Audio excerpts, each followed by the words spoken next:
Welcome back to Echoes of Ihsan.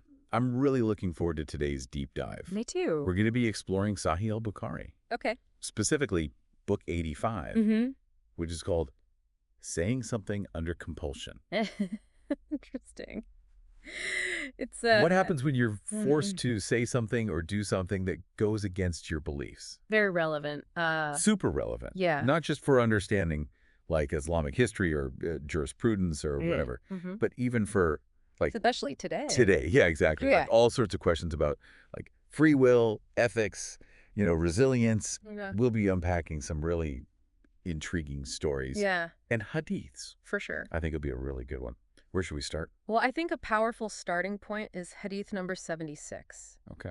It's a narrative shared by the Prophet Muhammad, peace be upon him, Mm-hmm. about believers who faced like just unimaginable persecution but held steadfast to their faith. Right. This hadith is Vivid picture and kind of a disturbing one. yeah. I mean, it's not Easy story to hear. it's not an easy story. It describes, Yeah. believers being subjected to horrific torture. Like thrown into pits. Yeah, thrown into pits. Heads split open with saws. Yeah. They even Talk about iron combs, like ripping flesh from their bones. Yeah, it's hard to even fathom that level of brutality. Yeah, it's a stark reminder of what the early Muslims went through. Right. The persecution they faced. Like embracing Islam. I mean, at that time, embracing Islam could cost you your life. That's intense. So, I mean, this hadith you're saying. This hadith was shared by the Prophet at a time when his own followers were under immense pressure To recant.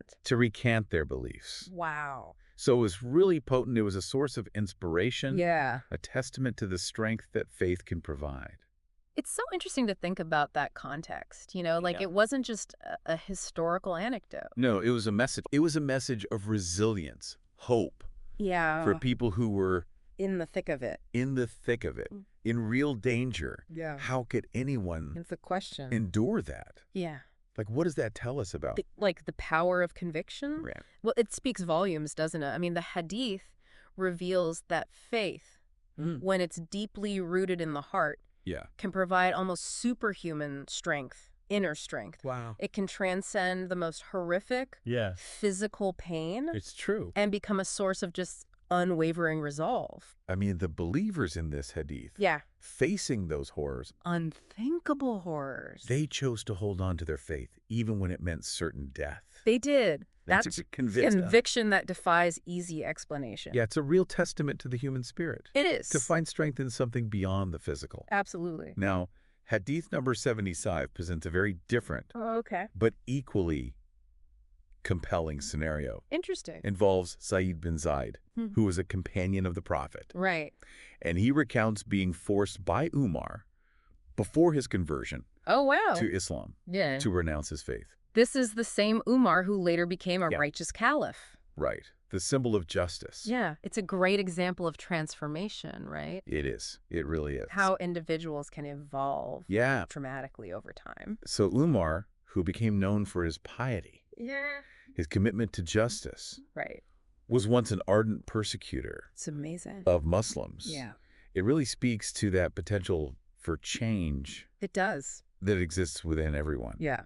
I think it also raises these questions about What are those? the very concept of compulsion in Islamic law. Yeah. So we're talking about ikra, right? Get it correct. Coercion, duress, and how it influences an individual's Accountability. accountability for their actions. Right. So at what point does external pressure negate an individual's responsibility for their actions? That's the question. What constitutes true ikra? Right. Like, when is someone absolved of blame for actions taken under duress? And, there are different schools of thought. Right. Scholarly opinions. Yeah. Debating these nuances for centuries. It really is a testament to the depth and sophistication of Islamic legal thought. Absolutely. It's grappling with these real-life dilemmas. It is. Trying to balance justice with mercy. Trying to recognize that. Human experience. It can be messy. Messy. It doesn't always fit into neat categories. No, it doesn't. Yeah. Could you elaborate a little more on those different schools of thought and how they approach ikra? Sure. So, for example, some scholars, they differentiate between outward actions and inner belief. So they argue that, like, if someone's forced to utter words of disbelief Right. under threat of death, for example, Right. they're not necessarily deemed a disbeliever in the eyes of God as long as their heart remains firm in faith. So it emphasizes the importance of intention, Right. recognizing that, external actions don't always reflect the true state of one's heart. So it's not just about the outward act, It's about but the inner conviction inner conviction. Exactly. that truly matters. Yes. Other scholars. Other scholars, they delve into the level of threat required for ikra to be considered valid. So some argue that the threat has to be immediate, credible, like a sword held to your throat, right? Yes. Yeah. Clear and present danger. Others consider like more subtle forms of coercion. like threats to your livelihood. Yeah. Social standing. Social standing. So ongoing debates. Ongoing debates. Diverse interpretations. Absolutely. It shows the richness of Islamic legal discourse. It's not... It's dynamic. It's not static. Yeah. It's adapting. It's an evolving conversation about human behavior. Right. Free will. Absolutely. Responsibility. Yeah. And it's remarkable how those centuries-old legal debates still resonate with contemporary challenges, you know? For sure. Now, kind of shifting gears a bit. Okay. Let's delve into a topic that showcases a surprisingly progressive stance within Islamic tradition. I'm curious. A woman's right to choose in matters of marriage. Okay. Yeah. Hadith 78 and 79 Right. offer fascinating insights into this. How do these hadiths, Yeah. originating at a time when women's rights were often limited, Right. challenge those prevailing norms? So Hadith 78 tells the story of Kanza bint Kidam, Okay. a woman whose father gave her in marriage against her wishes. And she bravely took her case to the Prophet Muhammad himself, peace be upon him. I mean, imagine the courage that must have taken to challenge a patriarchal decision. In such a public way. Yeah. What happened? Well, the Prophet, after hearing her case and confirming her lack of consent, annulled the marriage. Wow. Upholding her right to choose. That's huge. This act sent a powerful message. What was that? That forced marriage was not acceptable. Wow. Within the framework of Islam. So it established a really crucial precedent. Yes, for respecting a woman's autonomy. At a time when such autonomy was often denied. Absolutely. That's remarkable. This hadith from over 1,400 years ago explicitly challenges the notion of women as passive participants in marriage. Right. Recognizes their right to agency. Self-determination. Yeah, in a fundamental, life decision. big life decision. Yeah.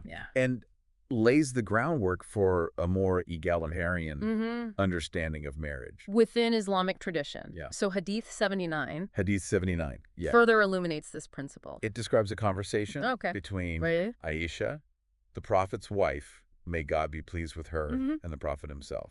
Okay. So Aisha, known for her intelligence, her strong personality, asks the Prophet. This is a great question. Yeah. Should women be asked for their consent to marriage? What a question, right? I can imagine this sparked an important discussion. What was the Prophet's response? Yeah, what was it? He said yes. Wow, just like that. Unequivocally. So clear. Her consent is not just a mere formality. Right. It's a foundational requirement for a valid union. That's amazing. Yeah. But what about situations where a woman might feel pressured to say yes, even if she doesn't truly consent? That's a very good point. Like I recall the hadith mentioning that a virgin might... Right, they might feel shy. Feel shy and keep quiet. Keep quiet, yeah. When asked. So how is that addressed? Yeah. Well, the Prophet anticipated this. Wow. He said that a woman's silence in those situations shouldn't be misinterpreted as consent. It should be understood as hesitation or potential discomfort. So it shifts the burden. It does. Of ensuring true consent. From the woman. To those around her. Exactly. So they need to be more sensitive. Yes, more sensitive. To those nonverbal cues. Right. Power dynamics. Absolutely. That's an amazing level of sensitivity and nuance. It's incredible, isn't it? Especially considering the historical context. It speaks to a deep respect for women's agency. Recognizing that true consent cannot exist in an atmosphere of coercion. Or pressure. Exactly. I mean, these hadiths offer invaluable guidance. Yes, they do. For navigating this sensitive issue even today. Absolutely. They highlight the importance of fostering an environment where women feel safe to express their true feelings and choices. Right, without fear. Without fear of reprisal or social pressure. Yeah. They feel incredibly relevant today. They do. Especially in societies where women still face pressure to conform to traditional expectations. Absolutely. Where forced marriage remains a pressing issue. They offer a really powerful counter-narrative. They do. Rooted in the core teachings of Islam. Which can be used to challenge harmful cultural practices. And advocate for women's rights. Precisely. It's a reminder that Islamic teachings, when properly understood and applied, can be a force for progress and empowerment. For sure. Particularly when it comes to gender equality. Yes. Now, let's turn our attention to Hadith 81. Okay. Which explores inheritance laws and their implications for women's rights. Women's rights, yeah. This hadith explains the Quranic verse that forbids the inheritance of women. Against their will. This is crucial. It is. It sheds light on the transformative nature of Islam. So in pre-Islamic Arabia, the prevailing custom in many tribes was to treat women as property could be inherited along with other possessions. Yes. So upon a man's death, his widow could be inherited by male relatives with little to no say in the matter. Imagine the vulnerability, the lack of agency this creates for women. It's a stark reminder of how cultural practices can dehumanize and disempower entire groups of people. So essentially, women were denied the basic right to choose who they would marry. Or even whether they would marry. At all. They were viewed as assets to be controlled and distributed rather than individuals with their own inherent rights and freedoms. Yeah. So this Quranic verse revealed in the context of inheritance laws. Challenged this deeply ingrained practice head on. It did. It marked a radical departure from the prevailing norms of the time. It's incredible to think about how revolutionary this was. In that era.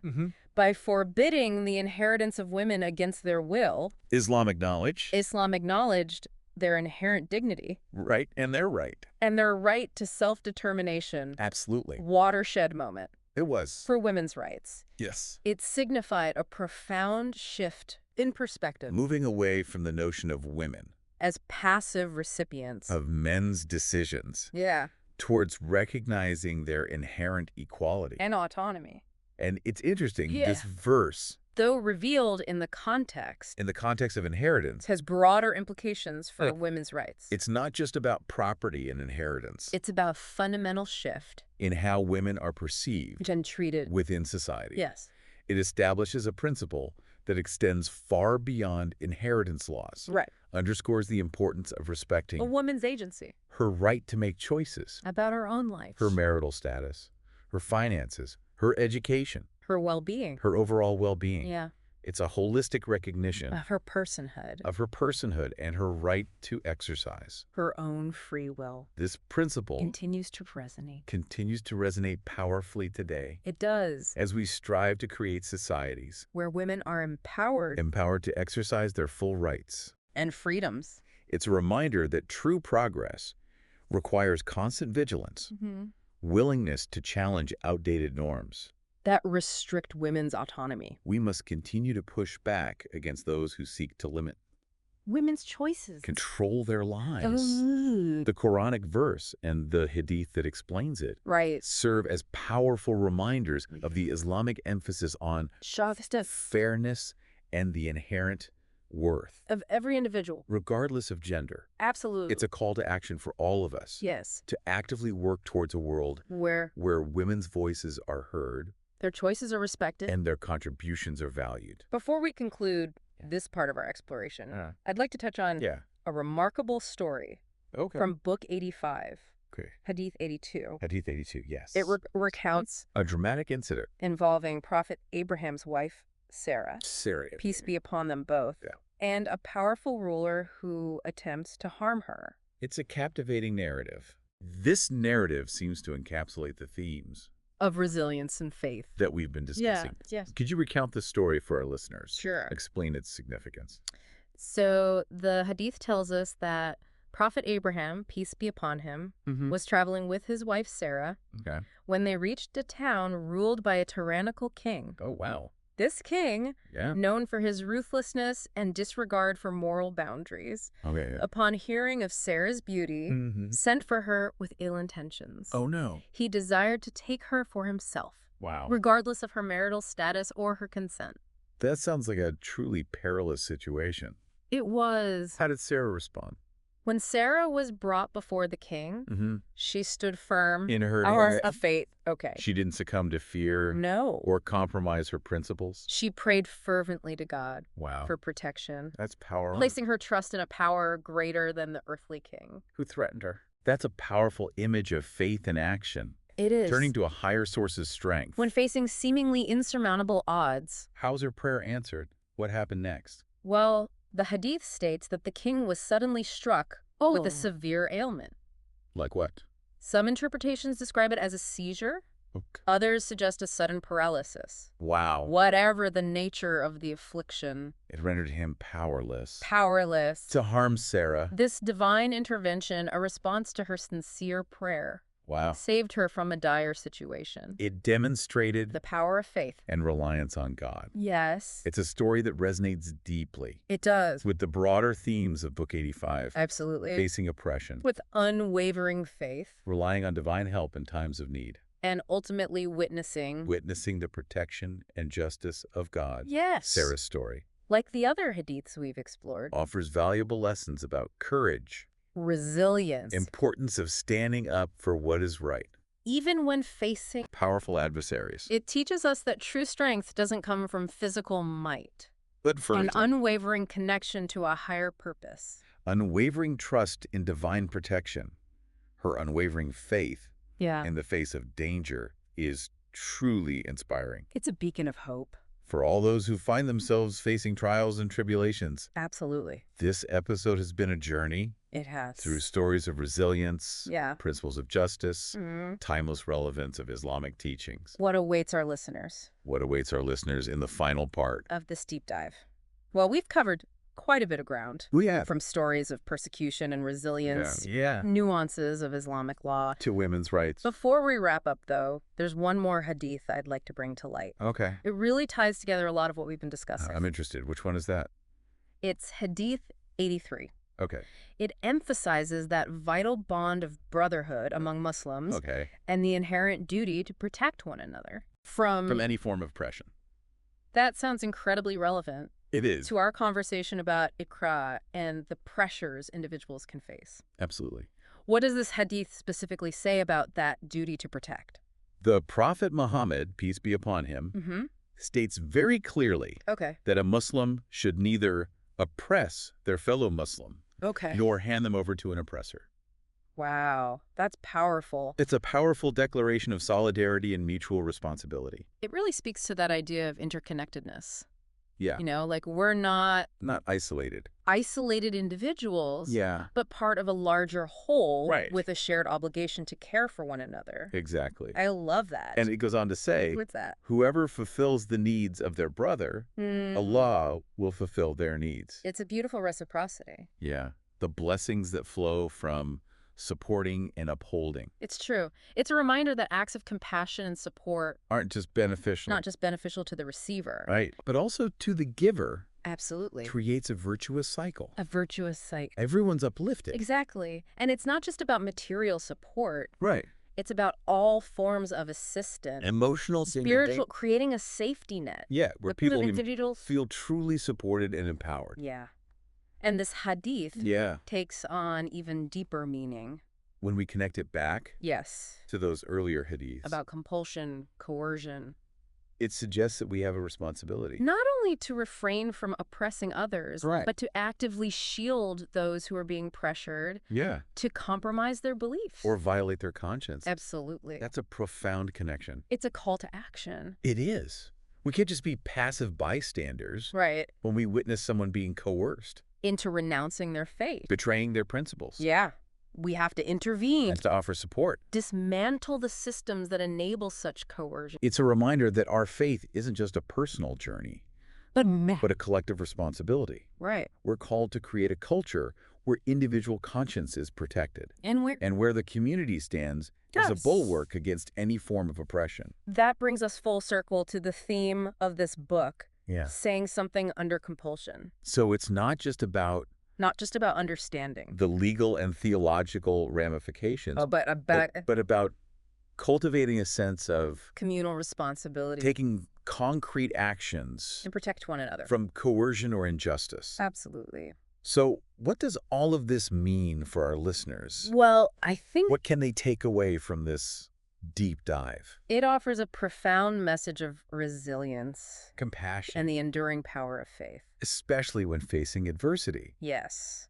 The stories and principles we've uncovered remind us that even in the darkest of times, we can find strength in our beliefs, our connection to one another, our unwavering trust in God. It also challenges us to move beyond passive observation, to be active agents of change, to stand up for what's right, to protect the vulnerable, to actively contribute to building a society where justice and compassion flourish. Yes, beautifully articulated. These teachings aren't just ancient words on a page. They're a living guide for navigating the complexities of the modern world. They call upon us to embody the values of empathy, courage, steadfastness in our own lives and our interactions with others. It's been an enriching journey. It has been. Through these profound teachings. Thank you for joining us. As we conclude this episode, I'd like to leave our listeners with a final thought. Okay.